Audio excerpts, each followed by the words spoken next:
All right, welcome back. Dave and Adam here for another conversation.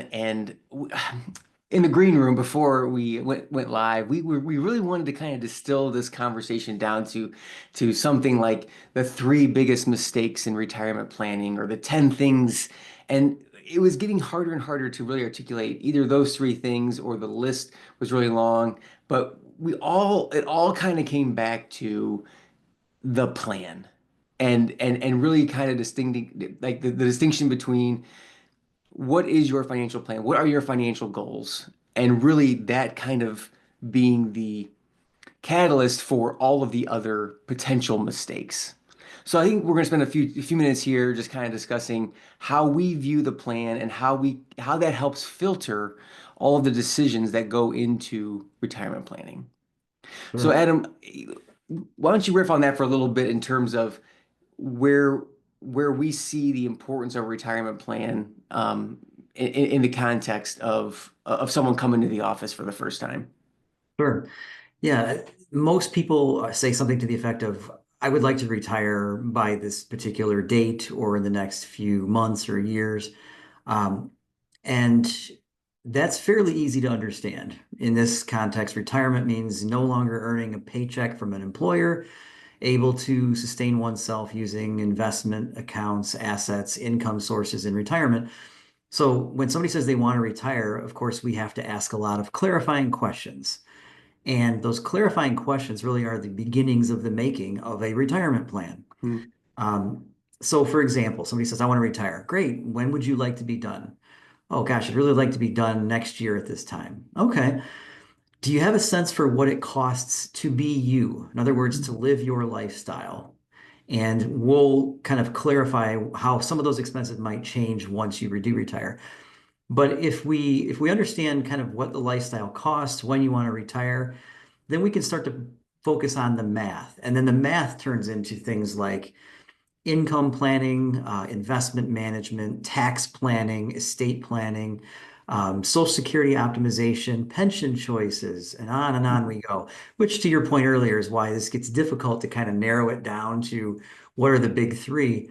The big one is the big mistake people often make is they don't really have a plan. They have a finish line that for Hmm. us as retirement planners is kind of like a starting line because now Yeah. we really need to start putting, putting things into place so the rubber meets the road. And the objective for us is to hopefully help you not get blown up and have to go back to work because the retirement plan failed. Yeah, and that's really an interesting point because the plan, like starting point, like thinking about retirement, sometimes those are now 10, 20, sometimes 30 years you're in Mhm. retirement. And think how much you can change, how much your philosophy can change. Of course, the market's going to change. There are things around us that are always going to change. But so having a filter to go through is so beneficial because it may be the biggest mistake is I took Social Security too early. But you wouldn't know that if you were just trying to do that on an island, make that decision in a silo on itself, that would be very difficult. But then when you layer in the taxes, you layer in the estate planning, you layer in the I want to leave a legacy for the next generation, then that's where you can kind of backfill. So kind of beginning with the end in mind, then going back to, okay, what does this mean for the decision today? You know what's interesting? Go ahead. As I'm hearing you say that, what comes to mind is that can feel limiting in some ways. Mm, Because if I come to you and you say you need a plan, doesn't that kind of feel like we're going to have to say no to some things? Doesn't it feel like compromises will have to be made and trade-offs and it can feel limiting. And I think, for example, use the word budget. mm, To a lot of people, budget is just like, oh, it just hits me between the eyes. It's like, oh, that means I can't spend money on things that are frivolous, that I mm. enjoy. Needs only, no wants. Well, that's not what we're trying to get to here. We don't want this to feel limiting. In fact, there's an old expression that structure brings freedom. Yeah. So if we know what the guardrails are, and if we know kind of what the playing field looks like, within that we can get pretty creative and we can have a lot more fun. And that can be really invigorating if we start with some constraints that we agree to. In other words, Hmm. gosh, we would like to not run out of money. Okay, well, if we fast forward and do the math, maybe that means living on less than a certain amount per month will allow you to meet that goal. Can you do that? So I just want to address that kind of elephant in the room that this can feel, it can be perceived as a limiting thing when we say plan. Mm. So Yeah, it is a bit nebulous. It is a bit just the same way as goals or the plan. I mean, trying to put a structure around that and giving it life is difficult because most people aren't coming in our experience, coming in and saying, I want a plan. Most time they're coming in and saying things like, I don't want to run out of money. I don't want to be a burden on my kids. I don't want to fill in the blank. Mhm. So trying to kind of I don't know. In other words, trying to stretch that out a little bit and giving it legs to say, okay, the plan might be you're living on 6,000 per month, but someone's not coming in here saying, I want to live on 6,000 a month. Right. Well, it's interesting because then we just go back to, well, how have you been living? Mm. Well, it turns out me and the missus, we've been living on about 5,800 per month for the last 10 years.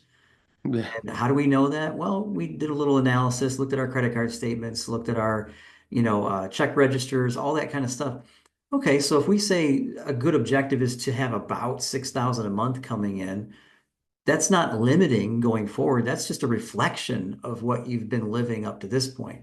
So if we can kind of reflect back on where you've come from, and that's what a lot of the questions we ask are about, then we can say, well, what if we just kind of extended that, extrapolated that into the future? Would that be a life that you're excited to live in retirement? Most people would probably say yes, and maybe add an asterisk here to say, we'd like to travel a bit more, or we'd like to do this, or great. Now we can really customize, fine tune this thing. But for most people that are approaching retirement, they've been living a certain way for quite a while.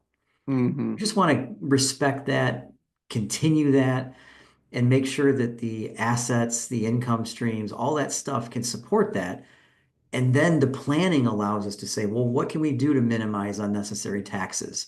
What can we do to ensure that you're not going to wake up at 3 a.m. concerned about the market because we've addressed that in the type of investment accounts we have in place, that sort of a thing. Hmm. So it's really just a reflection of who you are and just make that the same going forward, knowing that the money is coming from a different place than it has. Right. It is a mindset shift. And it Yeah. also speaks to it's like your goals are your goals and your plan is your plan. In other words, it kind of doesn't, if you read an article or you're listening to something where you need $1 million to retire, or you should always take Social Security at 62, that's where it maybe not. And so those articles are good in a sense where they make you think, but there's no way that that person, that financial guru can speak to your plan because they don't know all the details. And so really kind of starting with the base level that no decision should be made until that plan is in place. That's a great point. Yeah. Yeah, so the plan from our perspective involves all of these attributes: taxes, income, investments, estate, Social Security, pension, investment strategy, all that stuff. We bring that lens, we bring those tools to the party, if you will. Your job as the person seeking retirement or seeking retirement success is to just help us understand who you are, what your life has looked like, and how you've planned so far. And then the collaboration is, well, let's put all that together and project it going forward and to say, okay, now that we've projected it, how does that feel? Now, what if the plan? What do you mean by that? Well, if this is your plan, what if the market goes down? What if taxes go up? What if? So that those adjustments can be made to the plan so that you feel satisfied that all these different contingencies have been addressed, then it takes a lot of the pressure off. And what we find is people that have now been living in their retirement for, 2 years, 5 years, they're like, no, this is going great. Yeah. Yeah. And that's to your earlier point about that structure giving freedom, the liberation piece, where Yeah, at first it may not feel that way, but eventually you might get there. So I think it's a good place to stop. Adam, thanks for your time and look forward to the next one. awesome. Thanks, Dave.